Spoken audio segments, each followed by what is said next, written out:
बरसों नहीं, शताब्दियों पुरानी है। अंधेरों से उजालों तक की इस संघर्ष भरी यात्रा में मैंने नफरत के समंदर भी पार किए और मोहब्बत की वादियों से भी गुजरी।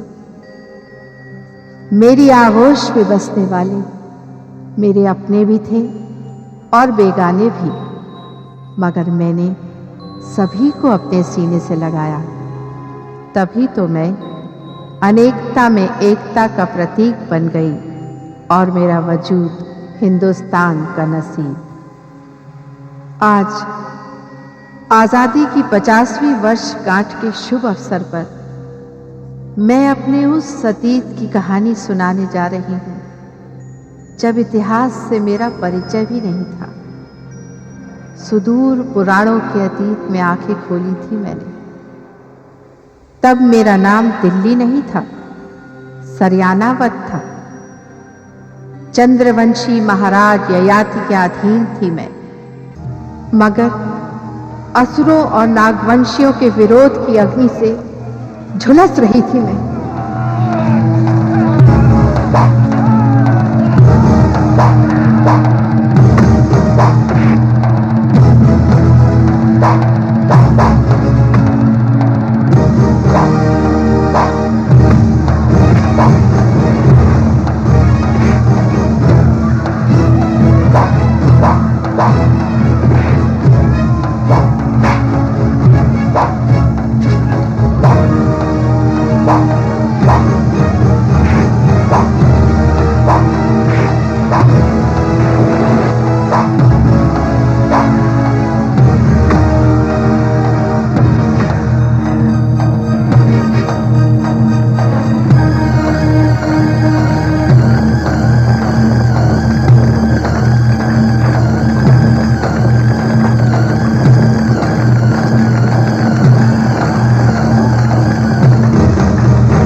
गुरुदेव की जय, गुरुदेव की जय हो।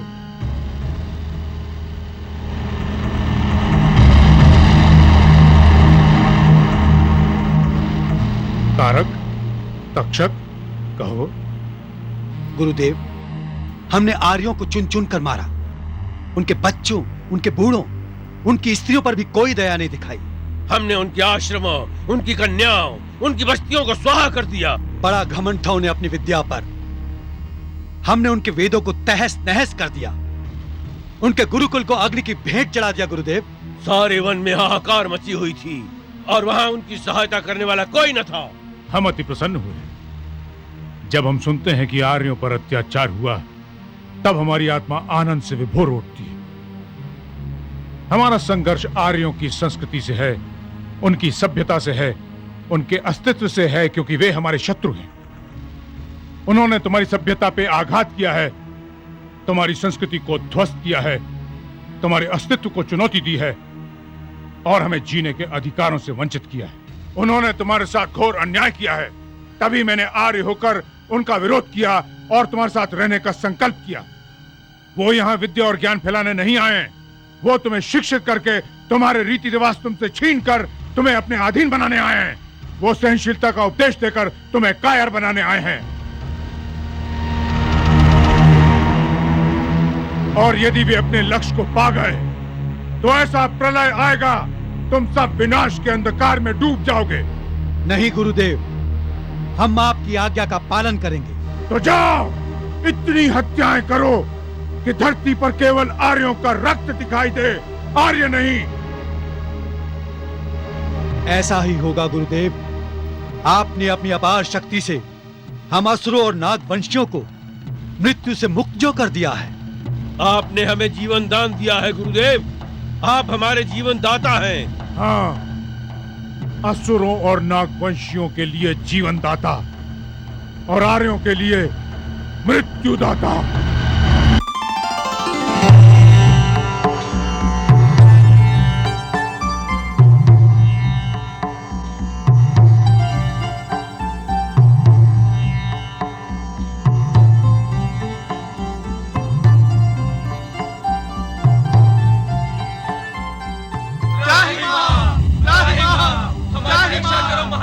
हम आपकी शरण में आए हैं महाराज, हमारी रक्षा करो, हमारी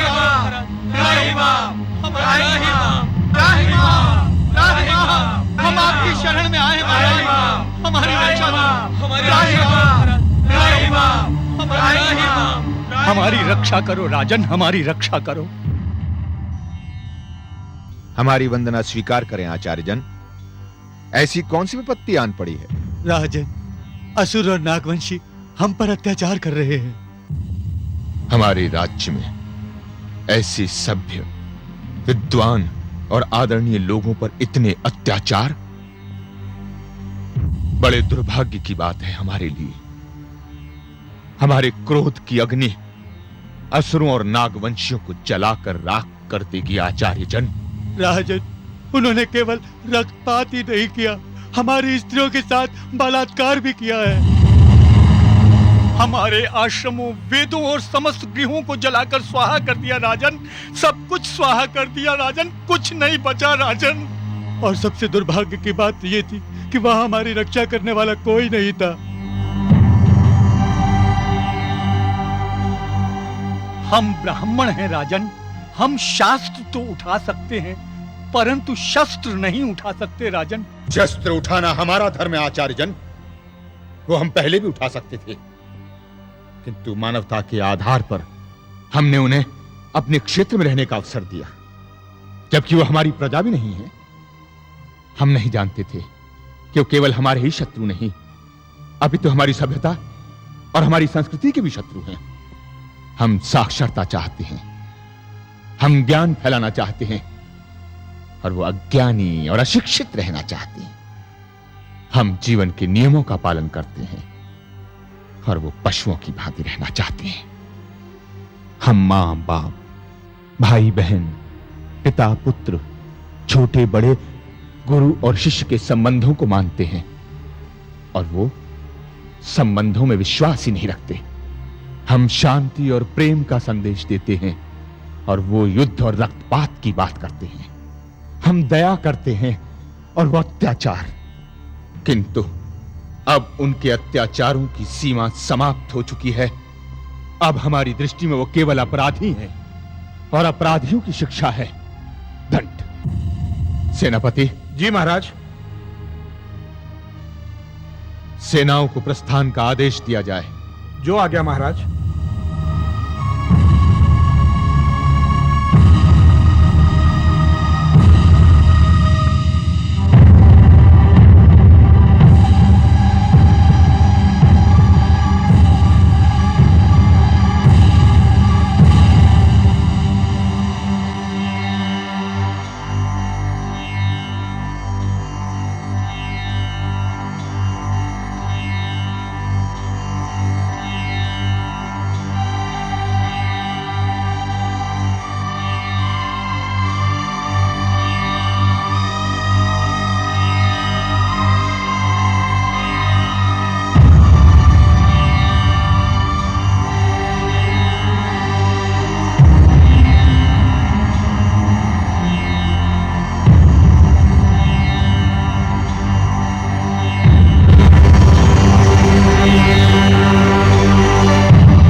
महाराज।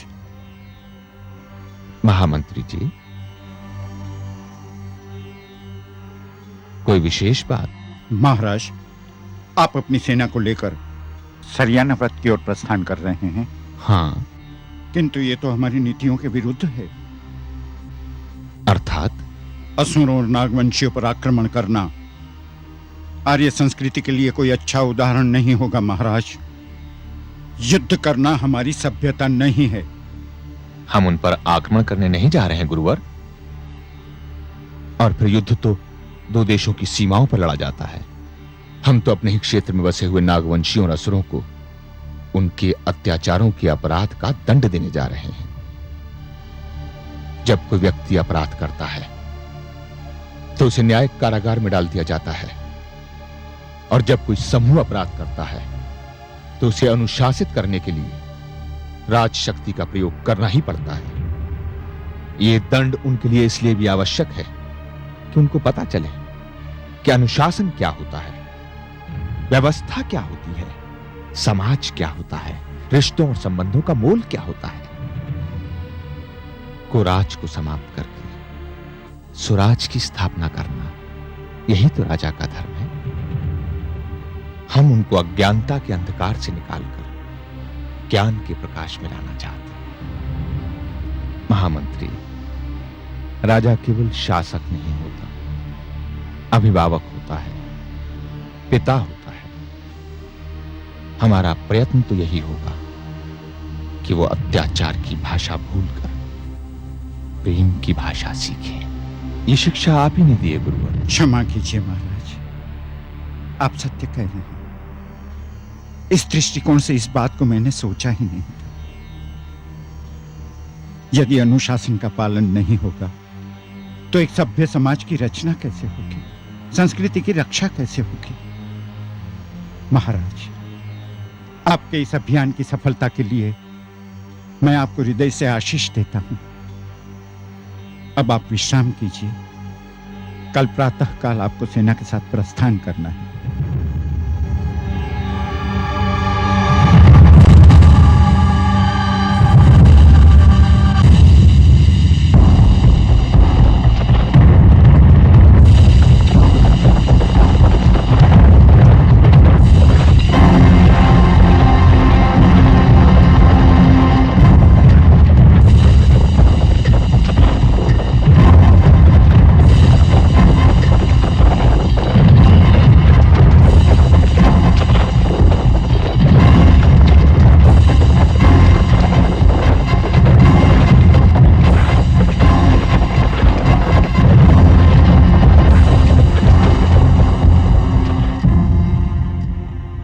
पड़ाव के लिए स्थान उचित रहेगा सेनापति। हम यहीं पड़ाव डालेंगे। महाराज, हमारा सुझाव है कि यहां पर पड़ाव नहीं डालना चाहिए। यह असुर लोग छिपकर घात लगाते हैं। हम जानते हैं सेनापति, आप हमारी प्रतीक्षा करें। हम इस क्षेत्र का निरीक्षण करने जाएंगे। जो आ गया महाराज।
सुंदर, अति सुंदर। मूर्छित अवस्था में भी ये कितनी जीवंत लग रही है। इसके निश्चल सौंदर्य ने मेरे मन के तारों को झंकृत कर दिया है। मुझे तुरंत इसकी मूर्छा का निदान करना चाहिए।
मुझे क्षमा करना देवी, मुझे आपको ऐसी अवस्था में यहां लाना पड़ा। मेरे पास और कोई उपाय ना था। क्षमा तो मुझे मांगनी चाहिए कि भागती हुई अचानक मैं आपके अश्रु के सामने आ गई और मुझे बचाने के लिए आपको इतना कष्ट उठाना पड़ा। मैं तो ये सोच रहा था कि प्रकृति की इस अनुपम रचना को यदि कुछ हो जाता तो मैं रचयिता को क्या उत्तर देता। देवी, आपका ये उपकार, ये सहानुभूति मेरे हृदय में समा गई है। किस प्रकार चुकाऊंगी आपका ये ऋण। हमें अपना मित्र समझकर। मित्र?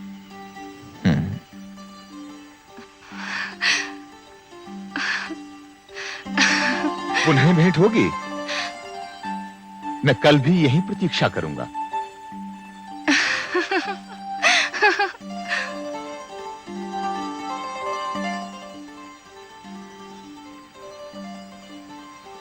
जाने कहां से आया ये शरद ऋतु का झोंका। कहने को तो हमने तुम्हारे प्राण बचाए देवी, किंतु सत्य तो यह है कि स्वयं हम निष्प्राण हो गए। शर्मिष्ठा तू? हाँ स्वामिनी, मैं तुम्हारी दासी शर्मिष्ठा। किंतु तुम मुझे ये बताओ कि तुम बार बार पीछे मुड़ कर देखती हुई कहाँ से आ रही हो? मैं कहाँ से आ रही हूँ और कहाँ जा रही हूँ यह तो मैं स्वयं भी नहीं जानती। पर हुआ क्या है? आज जो भी हुआ है मैं बड़ी प्रसन्न हूँ। इस प्रसन्नता का कोई कारण तो होगा। कारण बताऊंगी तो तू नाचने लगेगी। तो फिर नचाने से पहले कारण बता ही दे। शर्मिष्ठा, आज मेरे नैनों में सपने डोल रहे हैं। मेरा हृदय तीव्र गति से धड़क रहा है। सुन। हाँ, हृदय तो बड़ी तीव्र गति से धड़क रहा है। स्वामिनी, अब और नहीं तड़पाओ, जल्दी से कारण बता दे। मुझे प्रेम हो गया है। प्रेम हो गया? हाँ शर्मिष्ठा। किससे? उससे। उससे? पर किससे? कहा ना उससे। क्या नाम है उसका? पता नहीं। कौन है वो? ये भी पता नहीं। मिला कहाँ? झरने के पास। झरने के पास? हाँ शर्मिष्ठा, अनायासी वो मेरे सामने आ गया। उसने मुझे देखा और देखता ही रह गया। मैंने भी उसे देखा और देखती ही रह गई। और देखते ही देखते प्रेम कर बैठी। प्रेम किया नहीं जाता, हो जाता है शर्मिष्ठा। बधाई हो स्वामिनी। अब फिर कब मिल रही है उनसे? पता नहीं। तब तो मैं प्रार्थना करूंगी कि तुम्हारी प्रेम यात्रा सफल हो। भगवान करे कि तेरी ये कामना पूरी हो जाए।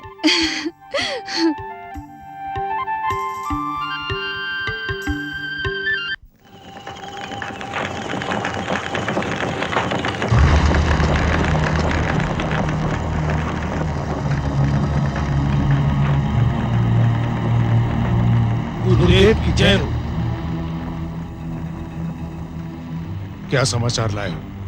राजा ययाति स्वयं आया है, एक बड़ी सेना के साथ। महाराज ययाति स्वयं आए हैं? हाँ गुरुदेव, और इतनी बड़ी सेना का सामना करना हमारे लिए असंभव है।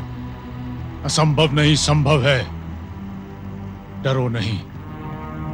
ययाति के साथ यदि उसकी सेना है तो तुम्हारे साथ है तुम्हारा गुरु शुक्राचार्य। क्या तुम लोग मेरी शक्ति से परिचित नहीं हो? गुरुदेव, आपकी शक्ति तो अपरंपार है। बस तो फिर निकाल दो भय को अपने हृदय से और चुन चुन कर मारो अपने शत्रु को। यदि तुम मरोगे तो मैं तुम्हें फिर जीवित कर दूंगा। जीवित करने का मंत्र है मेरे पास। तुम जितने हो उतने ही रहोगे, किंतु शत्रु की संख्या कम होती जाएगी। तुम उन्हें उस समय तक मारते रहो जब तक तुम्हारे तीर कमान उनका रक्त चाटते चाटते थक न जाए। और अंत में अग्नि को अपना शस्त्र बनाओ और इसमें ययाति को जीवित डाल दो। मैं इन लपटों में चलते हुए ययाति का क्रंदन सुनना चाहता हूं, क्रंदन सुनना चाहता हूं।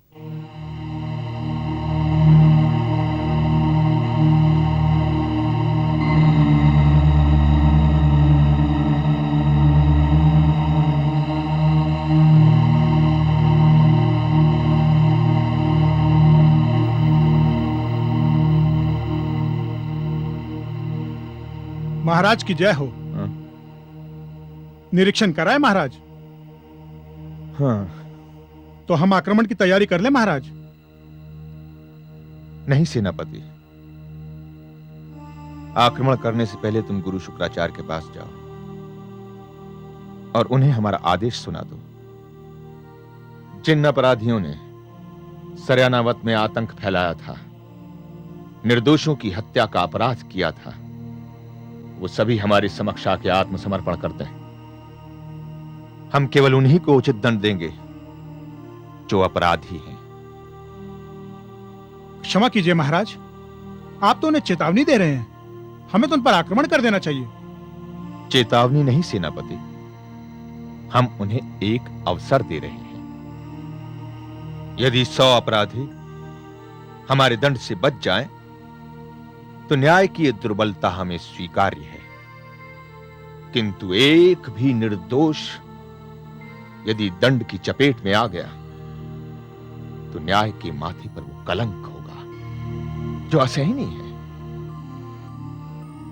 किंतु महाराज, गुरु शुक्राचार्य तो हमारे शत्रु हैं, वो बड़े ही अहंकारी हैं। उनका अहंकार आपकी दया के योग्य नहीं है महाराज। हम दया की बात नहीं कर रहे, न्याय की बात कर रहे हैं। जाओ हमारा आदेश जाकर सुना दो। जो आज्ञा महाराज।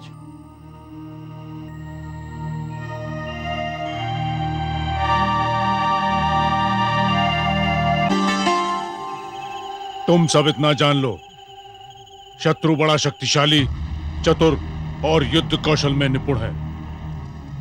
उसका सामना करने के लिए तुम सभी को बड़ी सावधानी से काम लेना होगा। गुरुदेव की जय हो। क्या बात है? महाराज ययाति के सेनापति आपसे मिलना चाहते हैं। महाराज ययाति का सेनापति मुझसे मिलना चाहता है, उसे अंदर लेकर आओ। जो आज्ञा गुरुदेव।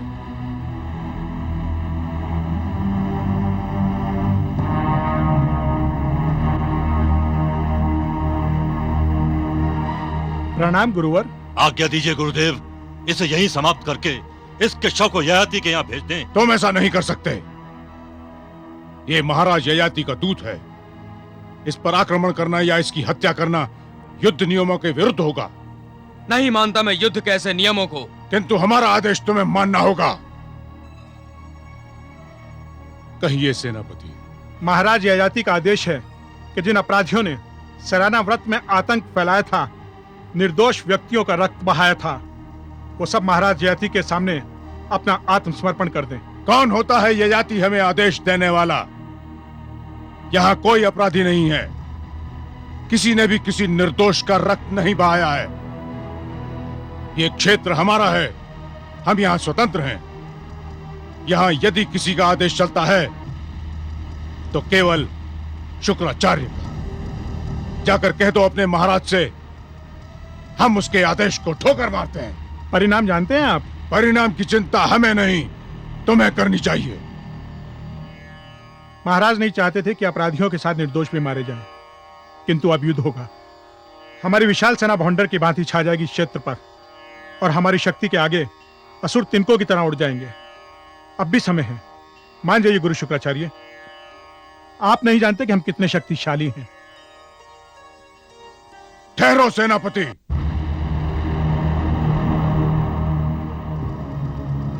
बड़ा अहंकार है आर्यों को अपनी शक्ति पर, किंतु हमारी शक्ति से तुम परिचित नहीं हो। देखो,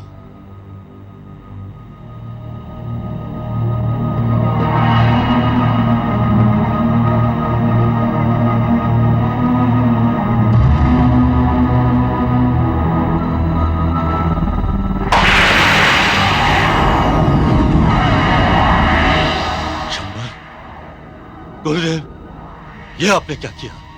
मेरे पुत्र का वध कर दिया। हवन की अग्नि प्रज्वलित करो। जो आज्ञा गुरुदेव।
गुरुदेव की जय! गुरुदेव की जय! गुरुदेव की जय! तक्षक, हमें प्रसन्नता हुई कि तुम्हारा पुत्र तुम्हारी भांति साहसी है।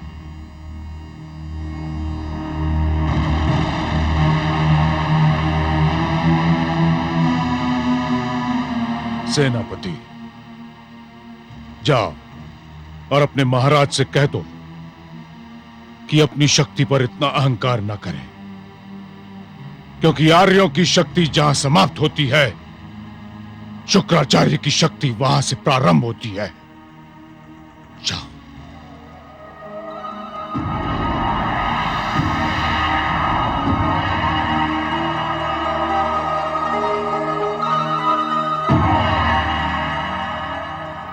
महाराज, मैंने अपनी आंखों से देखी है उनकी शक्ति। उन्होंने मेरे सामने एक व्यक्ति की गर्दन तलवार से काट दी और वो व्यक्ति वहीं पर ढेर हो गया, सर इधर और धड़ उधर।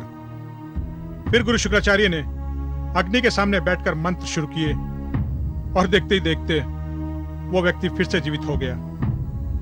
महाराज, मैं तो उनका यह चमत्कार देखकर दंग रह गया। उनकी असीम शक्ति का यह प्रमाण हमारे लिए चिंता का विषय है महाराज। किंतु हमारे लिए नहीं। हम राजा हैं और राजा का कर्तव्य है अपराधियों को दंड देना। हम उन्हें भी दंड अवश्य देंगे। सेनापति,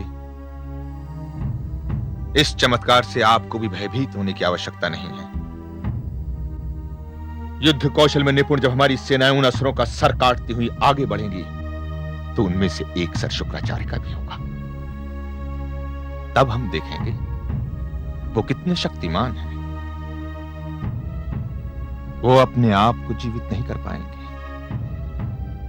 सेनापति, युद्ध चमत्कारों से नहीं, कौशल से लड़े जाते हैं। जी महाराज, आज्ञा दीजिए।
पर क्यों?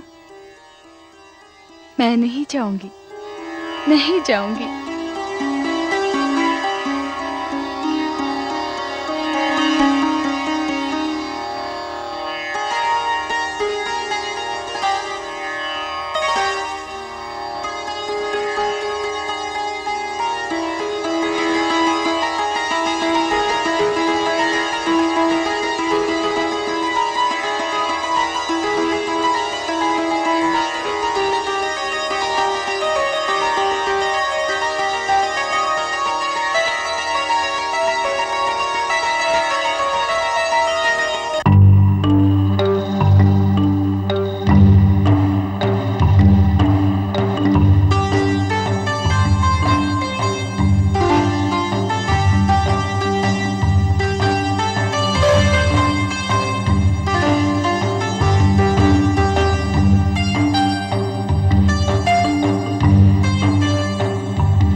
विलंब से आने के लिए क्षमा प्रार्थी हूं, किंतु इस अपराध के लिए मैं लज्जित नहीं। समय से आ जाता तो ये सुंदर दृश्य देखने से वंचित रह जाता। नींद से बोझिल आंखें कह रही हैं कि आपको रात भर नींद नहीं आई। यदि नींद आ जाती तो फिर मैं कैसे आती? बड़ा विचित्र संयोग है, नींद तो रात भर मुझे भी नहीं आई। क्यों? इसी प्रश्न का उत्तर पाने के लिए ही तो मैं यहां आया हूं। तो आपको प्रश्न का उत्तर मिला?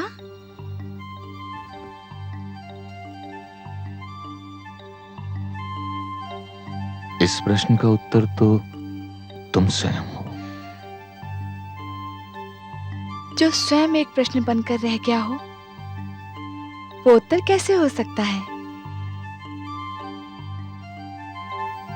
कल जब पहली बार मैंने तुम्हें देखा तो मेरे मन में एक प्रश्न उभरा और रात भर मैं उस प्रश्न में उलझा रहा। किंतु आज तुम्हें यहां पाकर मुझे लगा कदाचित मैंने अपने प्रश्न का उत्तर पा लिया है। मैं समझी नहीं। यदि तुम चाहती हो कि मैं अपनी भावनाओं को शब्दों के वस्त्र पहनाकर तुम्हारे समक्ष प्रस्तुत करूं तो मुझे स्वीकार है। मेरी आंखों में समा गई हो तुम, मेरी श्वासों में समा गई हो तुम, मेरे हृदय की धड़कनों में समा गई हो तुम, मेरी संपूर्ण चेतना में समा गई हो तुम। ये स्वप्न तो नहीं? मुझे छू कर देखो, मैं यथार्थ हूं।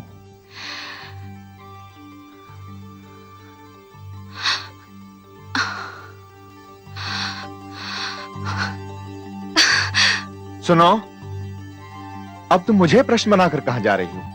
मैं आपके उत्तर का उत्तर बनकर कल फिर आऊंगी।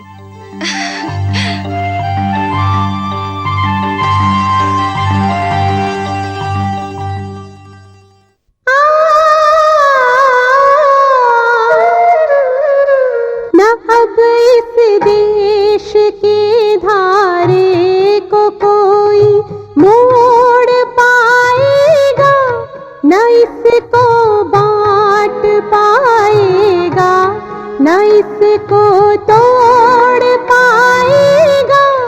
कसम खाओ कि अब मुझको सदा आजाद रखोगे। वचन दो मेरे गुलशन को,